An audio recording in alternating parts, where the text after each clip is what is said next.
And it's now time to conclude this course, and as I mentioned in the introduction, there is one theoretical thing that everybody must know about the pentatonic scale, and that is what I'm going to start with here. And that is, as we said, when we play this A pentatonic scale, we call that an A minor pentatonic. And this is given by the root note that you have on the index finger on fingering 1.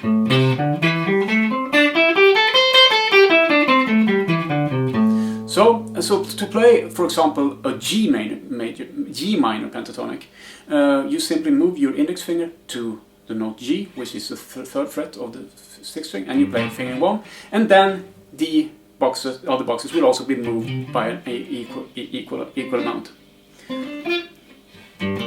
So there it is. So that's the minor side of the pentatonic, but this is the important thing. It also has a major side. There is a major pentatonic, and this is the exact same fingerings, but you just move the root note. So let's say the root note of the major side of the pentatonic is on the pinky in finger 1.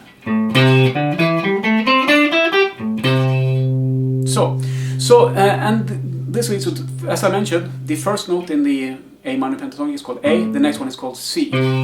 So the A minor pentatonic is also the C major pentatonic.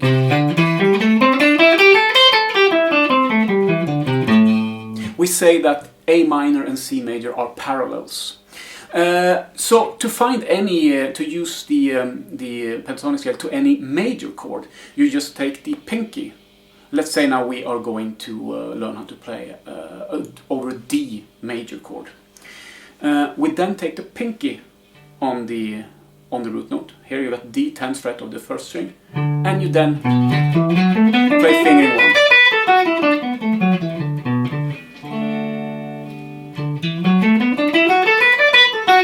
And then the other fingerings are moved by an equal amount.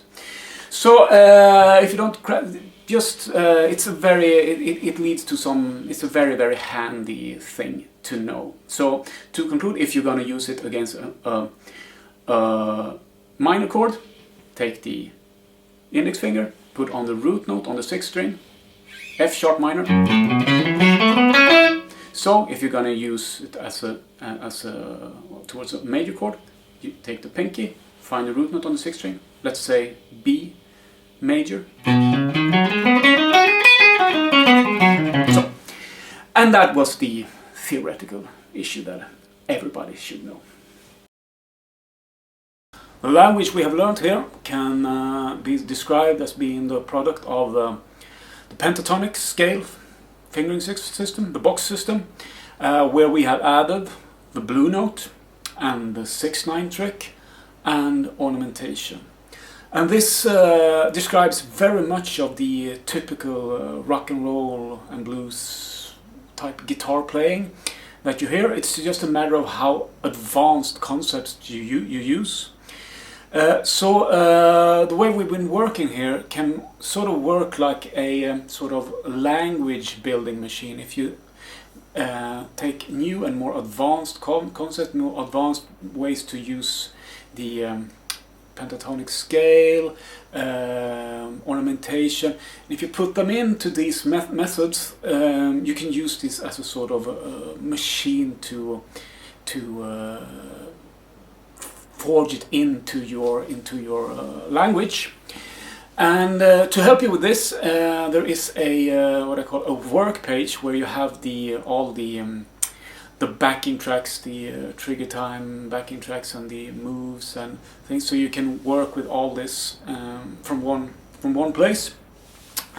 And here you will also find